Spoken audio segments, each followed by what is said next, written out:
ಪ್ರಭು ನಮ್ಮ ಮಿತ್ರರು ವಿಚಾರಗಳನ್ನು ಹೇಳ್ತಾ ಇದ್ದಾರೆ. ಸರ್, ಈಗ ಡಿ ಕೆ ಶಿವಕುಮಾರ್ ಹೋಗಿ ಎಷ್ಟು ರಿಕ್ವೆಸ್ಟ್ ಮಾಡ್ಕೋತಿದ್ದಾರೆ ಅಂತಂದ್ರೆ ಖರ್ಗೆ ಅವ್ರ ಮುಂದೆ, ಸರ್ ನಾನು ದುಡಿದಿದ್ದೀನಿ, ಪಕ್ಷ ಕಟ್ಟಿದ್ದೀನಿ, ಶ್ರಮ ಹಾಕಿದ್ದೀನಿ, ಓಡಾಡಿದ್ದೀನಿ, ನಾನು ಕೂಲಿ ಕೊಡಿ ಅಂತ ಕೇಳ್ತಿದಾರಂತೆ ಡೈರೆಕ್ಟಾಗೆ.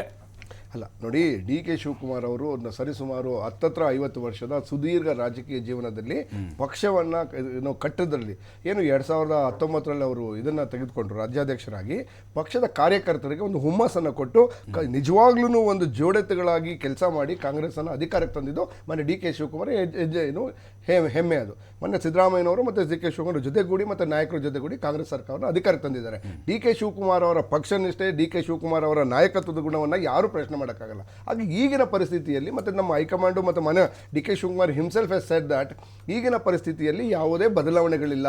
ಹಾಗೆ ಆ್ಯಸ್ ಆಫ್ ಟುಡೇ, ನಾಳೆ ಏನಾಗ್ತದೋ ಗೊತ್ತಿಲ್ಲ, ಬಟ್ ಆ್ಯಸ್ ಆಫ್ ಟುಡೇ ಆ ಬದಲಾವಣೆಗಳಿಲ್ಲ ಅಂತ ಹೇಳ್ತಿರ್ತಕ್ಕಂಥ ಸಂದರ್ಭದಲ್ಲಿ ಮೊನ್ನೆ ಡಿ ಕೆ ಶಿವಕುಮಾರ್ ಕಾಂಟ್ರಿಬ್ಯೂಷನ್ ಇಲ್ವಾ? ನೀವು 2004ರಲ್ಲಿ ಕೇಂದ್ರ ಸರ್ಕಾರ UPA ಸರ್ಕಾರ ಅಧಿಕಾರಕ್ಕೆ ಬರಲು ಮುಖ್ಯ ಕಾರಣ ಮಾನ್ಯ ಡಿ ಕೆ ಶಿವಕುಮಾರ್ ಅವರು. ಯಾಕೆ ಅಂತ ಹೇಳಿದ್ರೆ 2014ರ ಮೊದಲು ಒಂದು ವೇವನ್ನು ಕ್ರಿಯೇಟ್ ಮಾಡಿತು ಕರ್ನಾಟಕದಲ್ಲಿ. SM ಕೃಷ್ಣ ಅವರ ನೇತೃತ್ವದ ಸರ್ಕಾರ ಇಲ್ಲಿ ಅತ್ಯುತ್ತಮವಾಗಿ ನಡೀತಾ ಇತ್ತು.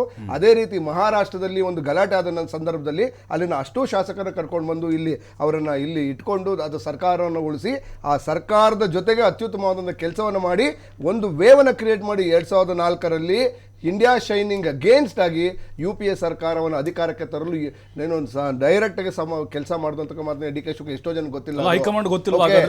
ಅದೇ ರೀತಿ ಇವತ್ತೇನು ನಾವು Bengaluru IT tech park, Bengaluru tech park ನಾವು ಟೆಕ್ ಬಿಸ್ ಅಂತ ಮಾಡ್ತಾ ಇದೀವಲ್ಲ, ಇವತ್ತು ಬೆಂಗಳೂರು ಅಂತಾರಾಷ್ಟ್ರೀಯ ಮಟ್ಟಕ್ಕೆ ಹೋಗೋದಕ್ಕೆ ಇಂಡೈರೆಕ್ಟ್ ಕಾರಣ ಮಾನ್ಯ ಡಿ ಕೆ ಶಿವಕುಮಾರ್ ಅವರು. ಮಾನ್ಯ SM ಕೃಷ್ಣ ಅವರ ಯಶಸ್ಸಿನ ಹಿಂದೆ ನೀನು ಅವಿರತ ಪ್ರಯತ್ನ ಮಾಡಿ ಕೆಲಸ ಮಾಡಿ ಈಗ CM ಈಗ ನೋಡಿ, ಸಿದ್ದರಾಮಯ್ಯನವರು ಬೆಂಕಿ ಹೊತ್ಕೊಂಡ್ಬಿಡುತ್ತೆ, ಅಹಿಂದ ಸಮುದಾಯ ಹಿಂದೆ ಸರಿಯುತ್ತೆ, ಭಯ ಅಷ್ಟೇ. ಒಂದು ನಿಮಿಷ, ಡಿ ಕೆ ಶಿವಕುಮಾರ್ ಅಹಿಂದ ಸಮುದಾಯದವರನ್ನೇ, ಅವ್ರು ಹಿಂದುಳಿದ ವರ್ಗದವರಲ್ವಾ, ಅವರು 3A ಬರ್ತಾರೆ. ಡಿ ಕೆ ಶಿವಕುಮಾರ್ ಅವರು 3A ಅವರು ಅಹಿಂದ ವರ್ಗಕ್ಕೆ ಸೇರಿದವರನ್ನೇ. ಹಾಗಾಗಿ ಇಲ್ಲ, ಅಹಿಂದ ಅಂದ್ರೆ ಎಲ್ಲರೂ ಸಿದ್ದರಾಮಯ್ಯನವರು. ಬಿಹಾರ ಸೋತ್ರಿ, ಅದಕ್ಕೆ ಭಯ ಅಷ್ಟೇ ನಿಮ್ಗೆ. ಈಗ ಅಲ್ಲ, ಬಿಹಾರ ಸೋತಿರೋ ಕಾರಣ ಬೇರೆ ಇದೆ.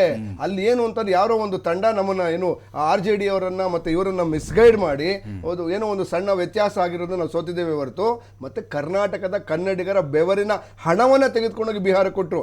ಕರ್ನಾಟಕದ ಕನ್ನಡಿಗರು 7 ಲಕ್ಷ ಕೋಟಿ ತೆರಿಗೆಯನ್ನು ಕಟ್ತೀವಿ ಅಥವಾ ಕೊಳ್ಳೆ ಹೊಡ್ಕೊಂಡು ಹೋಗಿದ್ದಾರೆ. ಆ ಕೊಳ್ಳೆ ಹೊಡ್ಕೊಂಡು ಹೋಗಿರ್ತಕ್ಕಂಥ ಹಣದಲ್ಲಿ ಕೇಂದ್ರ ಸರ್ಕಾರ 2.5 ರಿಂದ 3 ಲಕ್ಷ ಕೋಟಿ ಪ್ರತಿ ವರ್ಷ ಕೊಡುತ್ತೆ. ನಮ್ಮ ಕರ್ನಾಟಕದ ಹಣವನ್ನ ಹೋಗಿ ಬಿಹಾರ ಕೊಟ್ಟು ಇವತ್ತು ಚುನಾವಣೆ ಗೆದ್ದಿದ್ದಾರೆ. ಅದು ಫೈನ್. ಸೋತ್ರೆ ಹಿಂಗೆ, ಗೆದ್ರೆ ಬೇರೆ ತರದ ಸೆಂಟೆನ್ಸ್ ಅಲ್ಲ. ನಾವು ನೀವು ಗೆದ್ದಿರ್ತಕ್ಕ ಯಾವ ಹರಿಯಾಣ ಯಾವ ರೀತಿ ಗೆದ್ರಿ, ಇದೇ ರೀತಿ. ಮಹಾರಾಷ್ಟ್ರ ಯಾವ ರೀತಿ ಗೆದ್ರಿ, ಇದೇ ರೀತಿ. ಮಧ್ಯಪ್ರದೇಶ, ಇಷ್ಟೂ ಚುನಾವಣೆಗಳಲ್ಲಿ ನೀವೇ ಎಕ್ಸಿಟ್ ಪೋಲ್ಗಳು ಹೇಳಿದ್ರಿ.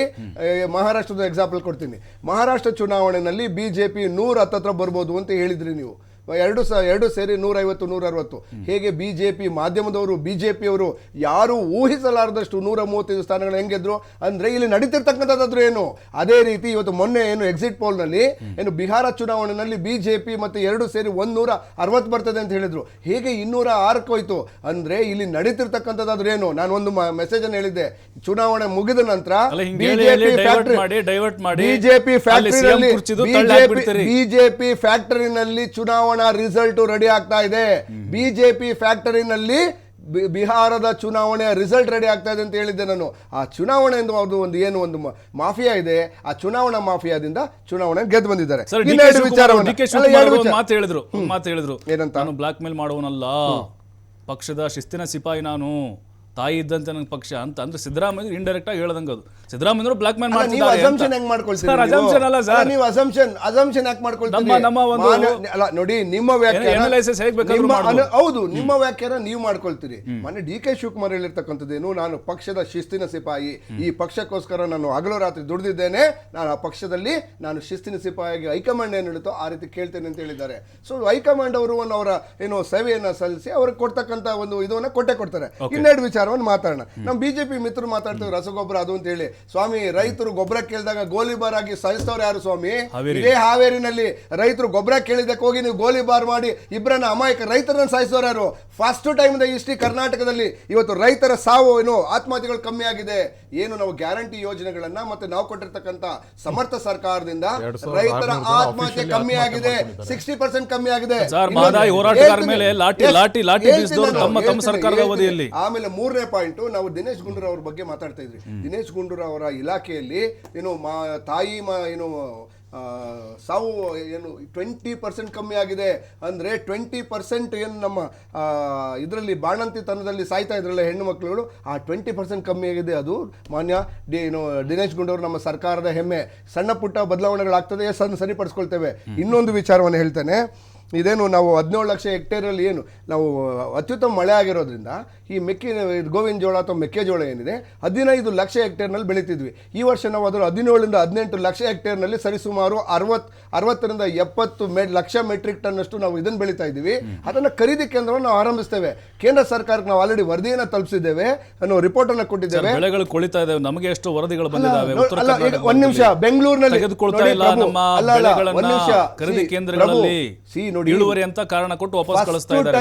ಫಸ್ಟ್ ಟೈಮು ಕರ್ನಾಟಕದಲ್ಲ ಇಡೀ ದೇಶಾದ್ಯಂತ ಮಳೆಗಳು ಹರಿಯಾಣ, ಪಂಜಾಬ್, ದೆಹಲಿ ತೇಲ್ತಾ ಇತ್ತು. ಮುಳುಗಿರೋದಲ್ಲ, ದೆಹಲಿ ಮತ್ತೆ ಪಂಜಾಬ್ ತೇಲ್ತಾ ಇತ್ತು ಇದೇ ಬಿಜೆಪಿ ಸರ್ಕಾರದ ಅವಧಿನಲ್ಲಿ.